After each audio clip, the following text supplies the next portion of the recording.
wabarakatuh. Selamat pagi teman-teman. Di pagi hari ini aku bersama teman-teman aku di podcast Etika Administrasi Publik. Jadi di pagi hari ini kita bakal bahas kasus yang seru banget nih, yang apalagi yang marak di Indonesia. Tapi sebelum kita masuk ke acara utama, lebih baik kita kenalan dulu nggak sih? Kita mulai dari ujung paling kiri, ada teman saya. Oke, perkenalkan nama aku Raras Puspasari dengan NIM 2304067419. Selanjutnya, Perkenalkan, nama saya Ismi Rahmawati Pasha Sanjaya dengan NIM 230406742200. perkenalkan nama saya Naila Marwanur Soliha dengan NIM 230406741171. Perkenalkan, nama saya Cynthia Ayucha Pramesti dengan NIM 230406741179. Perkenalkan, saya Muhammad Sofyan dengan NIM 230406741194. Oke, jadi kita ini kan ada di jurusan administrasi publik ya. Nah, kita tuh juga belajar tentang para birokrat ya, sebagai pelaksana pemerintahan gitu ya. Nah, dalam pelaksanaannya jelas kan ada prosedur-prosedur dan etika yang berlaku gitu ya. Kita kan nggak boleh nih sembarangan bertindak semena-mena gitu, karena kita juga sebagai wakil rakyat dan sebagai contoh juga gitu ya. Kalau misal kita para birokrat etikanya baik, itu pasti akan berimbas kepada produktivitas yang baik juga gitu dalam melayani masyarakat. Makanya kita juga ada mata kuliah etika administrasi publik gitu ya. Nah, jelas di pemerintahan itu pun kita nggak boleh tutup mata ya, pasti banyak juga konflik masalah gitu yang timbul ya oleh para birokrat gitu. Salah satunya tuh kolusi. Mungkin teman-teman tuh akrabnya lebih sering korupsi ya daripada kolusi sendiri gitu. Jadi di pagi hari ini kita bakal bahas tentang apa sih kolusi itu dan penerapannya di Indonesia tuh masalahnya tuh kayak gimana yang sering muncul seperti itu. Mungkin bisa langsung dimulai nih ya. Kita mulai dari Kakak Raras dulu. Kakak Raras punya pendahuluan yang sangat akan membuka insight kita nih nantinya. Boleh Kakak, silahkan. Kita bahas kolusi ya. Jadi sebelumnya saya akan menjelaskan apa sih kolusi itu. Jadi kolusi itu adalah praktik rahasia yang dilakukan oleh satu orang dan orang lainnya untuk mencapai tujuan tertentu dalam kepentingan pribadi. Dan di Indonesia ini udah sangat berakar, mulai dari atasan hingga bawahan seperti itu. Oh gitu ya. Jadi memang apa ya? Kita tuh pemerintahannya tuh memang juga seperti itu, dan masyarakat juga minta yang instan gitu ya. Betul. Jadi kita kan kepengen cepetnya aja gitu ya. Masyarakat nggak mau ribet. Bener dan Dan ada teman? kenapa seperti itu? Karena kita tahu sendiri ya, birokrasi di Indonesia ini masih sangat berbelit-belit. Dan orang Indonesia ini kulturnya tuh tidak mau antri. Iya, tidak mau antri, maunya cepet, instan tadi ya. Iya. Mumpung ada kesempatan ini orang dalam. Iya, nyari jalan tikus gitu ya, lebih benar-benar. Lebih mending bayar. Gitu. Jadi orang-orang tuh rela bayar banyak ya, menggelontorkan biaya yang lebih dari semestinya gitu ya, bener. Dan kolusi juga jelas nanti itu bakal merugikan pribadi dan kelompok serta negara juga gitu ya. Mungkin kalau misal ada nggak sih penyebab terjadinya kolusi itu apa kira-kira? Penyebab terjadinya kolusi itu penyalahgunaan kewenangan. Jadi penyalahgunaan wewenang itu orang yang punya wewenang ini dia tuh menggunakan wewenangnya sebagai privilege gitu mungkin ya. Karena dia punya wewenang di suatu instansi ini, sehingga dia bisa menggunakan wewenang itu untuk praktik kolusi itu tadi. Iya, benar. Untuk menguntungkan pribadinya gitu. Dan penyebabnya juga sudah benar tadi yang dikatakan sudah mengakar di Indonesia, apalagi budaya suap penyuap gitu ya. Demi memuluskan itu tadi gitu. Juga sebenarnya yang paling vital sebenarnya adalah lemahnya penegakan hukum sih. Iya. Karena kita semua juga banyak banget gitu loh prakteknya di Indonesia, tapi ya dibiarkan gitu aja gitu, seakan-akan sudah menjadi ini loh budaya kita. Kayaknya kalau misal nggak gitu, kayaknya gimana lagi caranya. Bener-bener. Ada tambahan Kak Raras? Mungkin penyebab yang lainnya tuh sebenarnya juga ada ini sebenarnya yang mungkin kurang ada motivasi ekonomi. Jadi semisal ini sih kayak ada satu pejabat yang memang gajinya tuh kurang. Jadi dia tuh kayak ayo wis sini tak caloin. Jadi tak bantuin buat aku tuh nambah uang aku gitu loh. Contohnya apa tuh Kak? Nah, itu. Contoh kasusnya apa? Jadi sebelum kita masuk ke contoh kasus nih, ada yang bisa nebak ya sih kita bawa contoh apa gitu? Nah, ini tuh banyak banget pasti ya yang Iya. melakukannya udah juga merasakan. udah jadi rahasia umum kan? Iya, karena gitu. Jadi yang kasus yang bakal kita bawa pada pagi hari ini adalah pembuatan SIM tapi menggunakan calo. Oke, jadi kita bisa lanjut ke Kak Mimi nih. Kak Mimi bakal jelasin tentang apa sih penyebab terjadinya pembuatan SIM tuh pakai calo, kenapa kok nggak bikin sendiri gitu. Silahkan Kak Mimi. Pembuatan SIM dengan jasa calo ini memang udah marak sekali ya, dan juga di kalangan kita, kalangan masyarakat itu udah jadi rahasia umum. Tapi juga orang-orang yang menggunakan jasa calo itu pasti punya alasan. Atau tujuan atau faktor-faktor yang mendorong mereka, yang mendorong gitu. mereka Iya. gitu. Jadi mereka, kenapa sih mereka lebih memilih menggunakan jasa calo daripada pembuatan SIM secara resmi sesuai prosedur? Nah, alasan yang pertama itu mungkin masyarakat itu nggak mau ribet dan nggak mau menguras waktu tenaganya mereka, karena juga kan pembuatan SIM itu kan memerlukan banyak prosedur, banyak ya. step, Nah, iya. banyak step.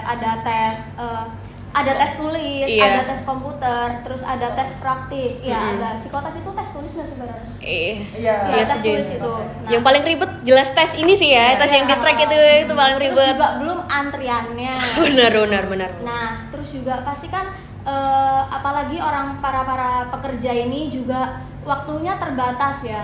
Nah, biasanya tuh lebih ke para pekerja gitu nggak sih yang menggunakan jasa calo. Jadi mereka rela mengeluarkan biaya yang cukup mahal untuk menggunakan jasa calo ini karena mereka tidak mau ribet gitu intinya. Betul. Terus yang kedua itu tidak sedikit ya masyarakat itu mungkin yang ragu atau takut atau mungkin tidak percaya diri dengan tes-tes yang bakal dijalani. Ya, karena melihat teman-temannya mungkin banyak yang gagal gitu. Jadi kayak aduh, susah nih kayaknya nih gitu. Betul. Iya.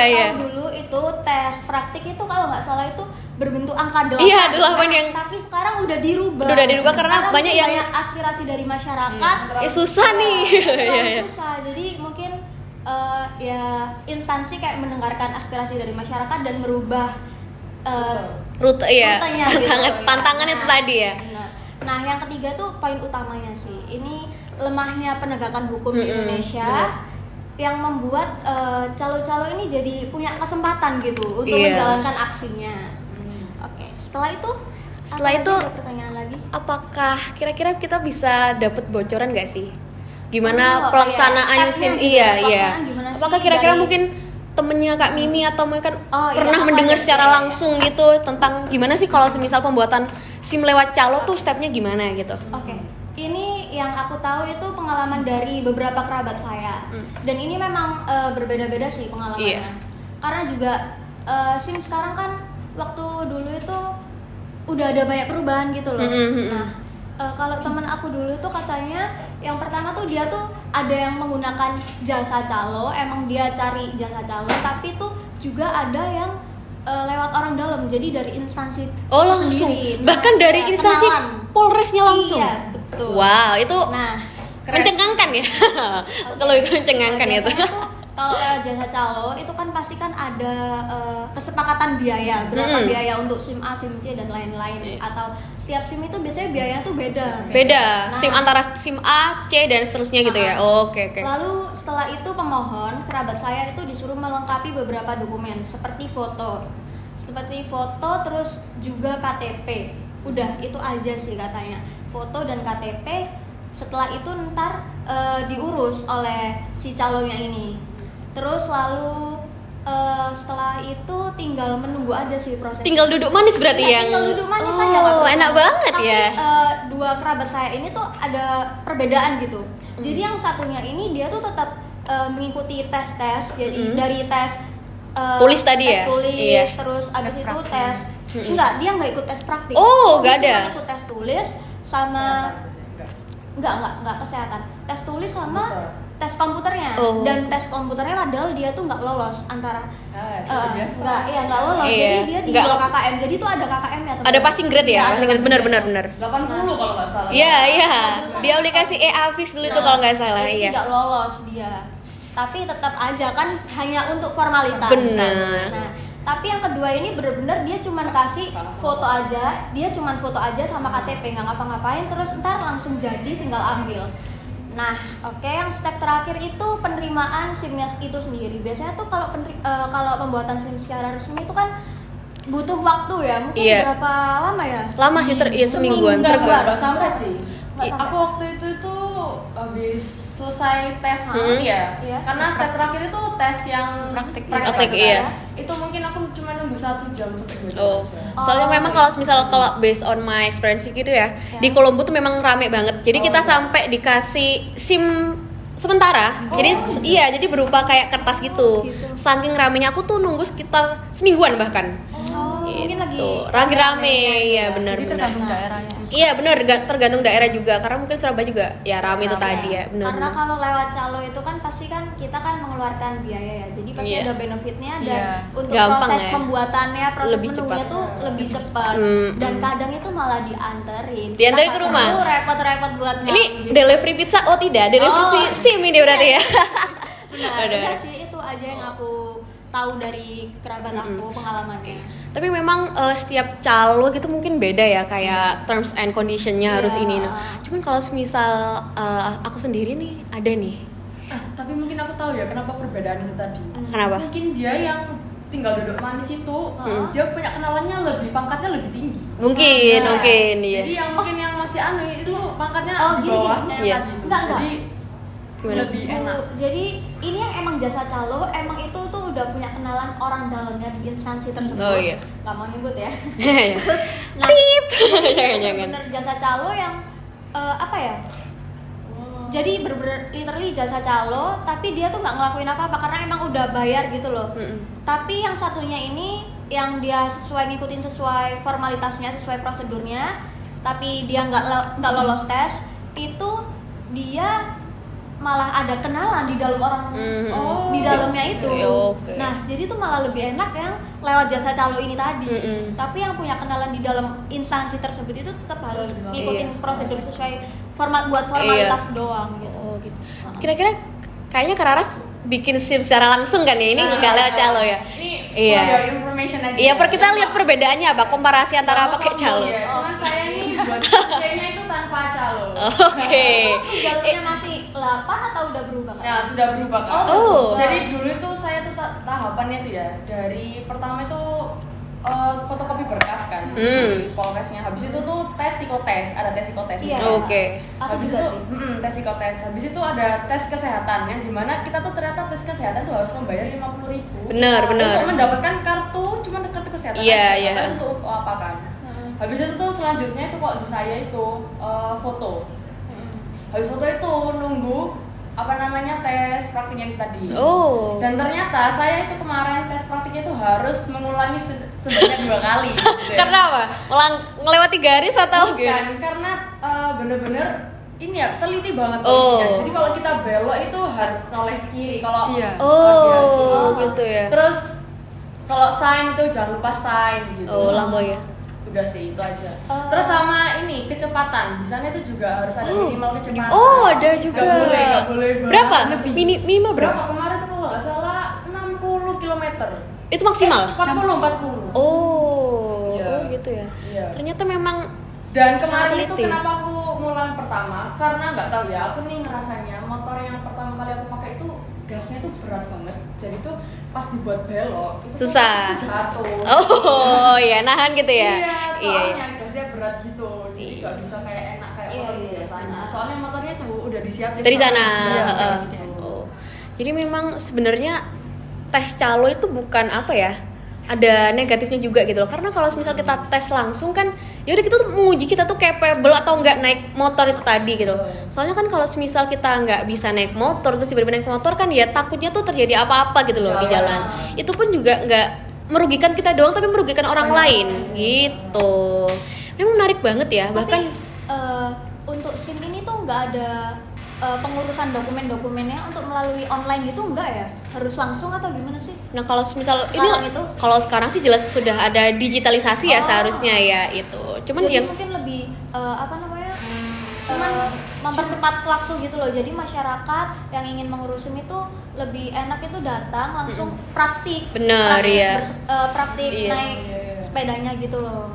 Mungkin kalau aku yang tahu itu ya, kalau online itu bagi orang-orang yang ingin memperpanjang Iya. SIM. Oh, Kalau iya. yang masih awal Baru itu mau nggak bisa. buat. Oh Iya. iya. Iya. Jangka. Ya. Ya, itu Ya, masa berlakunya 5 Masa tahun. berlakunya Ya itu seharusnya juga memang sebagai satu masukan ya agar meminimalisir itu tadi. Cuman yang memang sangat mencengangkan bahkan yang bantu ini tuh orang dari dalam langsung gitu yang itu tuh. seharusnya tuh kan aparat kan bertugas untuk Melayani. mempertegak hukum gitu loh. Seharusnya kan tidak membantu berjalannya kasus tindakan tersebut gitu. Kembali lagi di lemahnya penegakan hukum. Iya, itu sih yang harus di note sih ya. Oke, nah dari permasalahan itu tadi tuh kira-kira tuh apa sih solusi yang harus diterapkan untuk mengatasi masalah Agak tersebut? sulit ini ya. Iya. Mungkin kalau misal solusinya jelas banyak ya, cuman tinggal bagaimana kita menerapkannya aja seperti Iya, itu. Oke, kita masuk ke sesi solusi yang akan dijelaskan oleh Mas Sofyan. Silakan, Mas. Benar tadi kata Mbak Mimi ya. Untuk solusinya itu susah karena kan ya sudah orang dalamnya. Iya, benar-benar. Mau dikasih apapun ya Tetap gitu aja. Iya. Dilaporkan juga Gitu-gitu aja, Iya, gak ada anunya. Iya. Karena itu tadi udah budaya kan. Iya. Budaya. Jadi udah Mm-mm. turun Iya. temurun itu hal seperti itu sudah biasa. Lumrah, Udah benar-benar. lumrah gitu Iya. ya. karena Udah mempercepat wajar. Proses tadi, prosesnya. iya. Karena Tidak masyarakat lama. sendiri juga nggak mau sabar. Iya. Tanya instan. tapi ya itu tadi meskipun cepat ya ada konsekuensi Konsekuensinya, buruknya. iya. Kira-kira solusinya untuk masalah itu apa, Mas? Kira-kira Solusinya mungkin mengadakan edukasi untuk masyarakat. Kampanye edukasi, Kampanye, iya ya. benar. Agar mau mengikuti tesnya supaya tidak kecelakaan. Iya, benar. Yang sering terjadi itu terutama ibu-ibu ya. Waduh, jangan Sen kanan, diulik-ulik. belok kiri. Iya, sen kanan beloknya kiri. Kalau untuk yang laki-laki itu kan jarang. Oh iya. Mungkin gitu aman ya? sedikit, Iya. iya. Tuh. Aduh, kita cewek-cewek ini merasa gimana? Tersinggung dikit Gimana ya. dulu? Kalau Tapi emang iya sih agak ngawur aja. solusi selanjutnya Solusi selanjutnya ya itu tadi dengan cara digitalisasi Digitalisasi. prosesnya itu. Mungkin seperti implementasi face recognition. Iya. dan juga pelayanan SIM secara online Iya. sehingga tidak bertemu langsung. Iya, kalau face recognition tuh kalau misalnya langsung di Polresnya itu tuh dicocokin, oh ini wajah yang asli, ini wajah yang pembuat SIM, jadi kan cocok, Iya. oh, boleh masuk gitu ya. Itu kan juga meminimalisir kalau tadi. Kalau pelayan, iya. Ada juga itu menurut saya pemerintah itu harus bikin kayak forum untuk laporan gitu loh. Melaporkan pengaduan tentang Melaporkan, masalah ini ya. Tapi untuk yang melaporkan itu harus dijaga Diberi perlindungan ya, keprivasinya, benar. Karena takut ada ancaman. iya, Ancaman. gitu. Nanti ada apa-apa kan. Repot juga Oh. gitu. Dan jelas solusinya juga memberlakukan sanksi yang tegas gitu ya bagi Ya, para pelaku gitu. Karena selama ini ya kalau misalnya calo-calo tuh juga apa ya? Setahu saya juga di depan Kolombo itu udah Iya, udah berjejer di berjejer. depannya kan kayak nggak mungkin gitu loh, nggak tahu gitu, nggak ditindak itu kayak Karena itu udah kerjasama. iya. Solidaris, Oke, thank you banget Mas Sofyan yang masuk ke sesi yang terakhir ini kesimpulan dari masalah ini tadi. Kira-kira apa sih yang bisa disimpulkan dari podcast ini tadi? Silakan Mbak Cynthia. Baik, jadi kesimpulan yang bisa kita ambil dari pembahasan kita kali ini tuh bahwa pembuatan SIM menggunakan jasa calo itu termasuk tindak praktik Kolusi ya. Karena seperti yang tadi udah dijelaskan, kalau kolusi sendiri itu tindakan antara dua orang atau lebih yang secara rahasia melakukan kerjasama Iya, untuk tujuan tertentu. mencapai tujuan Iya. tertentu. Jadi hal ini jelas nggak bisa dinormalisasikan secara terus menerus. Bener. Karena dampaknya juga buruk tadi yang seperti kecelakaan lalu lintas. Iya. Itu kan karena kita nggak melalui tes terlebih dahulu. Jadi kan kita nggak bisa dianggap mampu. Iya, untuk- dia tuh kita nggak ngerti kan mana yang benar, yang harus Iya. lihat sini gitu. Iya. Terus juga kan ini merugikan negara karena Benar. tindakan kolusi ini kan menyuburkan praktik KKN, KKN, yang ada di iya. Indonesia. Iya, benar. Jadi kita sebagai masyarakat Indonesia juga harus berupaya untuk memberantas Memberantas. tindakan ini. Iya. Mungkin dengan langkah kecil yaitu tidak menggunakan jasa calo dalam pembuatan SIM ataupun pembuatan dokumen yang lainnya. Iya. Ya, terus juga kita sebagai masyarakat Indonesia juga harus meningkatkan kesadaran sih kalau misalkan hal itu salah dan Iya, keliru. Jadi benar. nggak terus berlanjut hingga ke generasi bawah Bawahnya, gitu iya. terus. Dan tindakan ini maksudnya hal ini juga harus didukung sama Pemerintah, dan iya. pihak terkait Iya, juga. iya. Mungkin bisa dengan memperketat proses pembuatan SIM atau juga bisa dengan menegakkan hukum untuk para pelaku. Iya. Jadi bisa dikenakan sanksi yang setimpal. Iya. Biar untuk menimbulkan efek jerah gitu ya, iya. benar. Karena kalau dibiarkan juga bakalan jelek gitu ya ke generasi-generasi selanjutnya. Oke. Itu tadi pembahasan yang sangat amat membuka insight kita gitu ya, wah, tentang kolusi yang mungkin selama ini kita mikirnya itu biasa aja, bukan tindakan yang melanggar hukum, padahal sebenarnya ya melanggar hukum gitu. Oke, itu saja pembahasan kita pada pagi hari ini. Mohon maaf apabila ada salah kata. Kita akan berjumpa lagi di podcast selanjutnya mungkin ya. Oke, bye bye. Wassalamualaikum warahmatullahi wabarakatuh. Dadah.